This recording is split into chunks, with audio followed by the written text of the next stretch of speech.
Put God first. Put God first in everything you do. Everything that you think you see in me, everything that I've accomplished, everything that you think I have, and I have a few things, everything that I have is by the grace of God. Understand that. It's a gift. I was sitting in my mother's beauty parlor, and I'm looking in the mirror, and I see behind me this woman under the dryer. And every time I looked up, she was looking at me, just looking me in the eye. And I didn't know who she was, and I said, she said, somebody give me a pen, give me a pencil. I have a prophecy.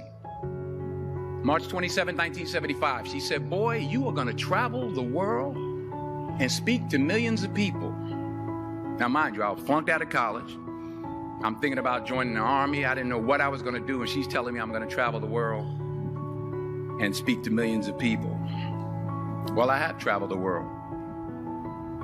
And I have spoke to millions of people. But that's not the most important thing, the success that I had. The most important thing is that what she taught me and what she told me that day has stayed with me since. I've been protected. I've been directed. I've been corrected.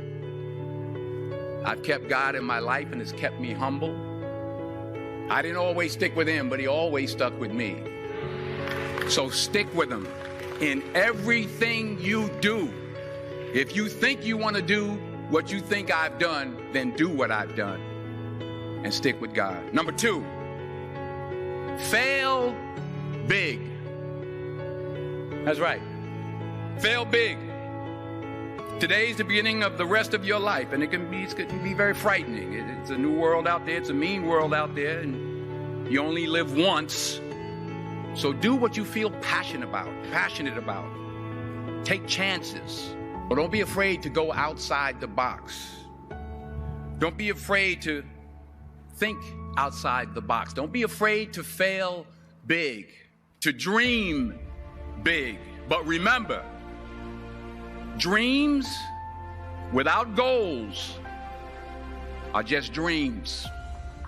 And they ultimately fuel disappointment. So have dreams, but have goals. And understand that to achieve these goals, you must apply discipline and consistency. In order to achieve your goals, you must apply discipline, which you have already done, and consistency every day, not just on Tuesday and miss a few days. You have to work at it every day. You have to plan every day. You've heard the saying, we don't plan to fail, we fail to plan. Hard work works. Working really hard is what successful people do. Remember that. Just because you're doing a lot more doesn't mean you're getting a lot more done. Don't confuse movement with progress.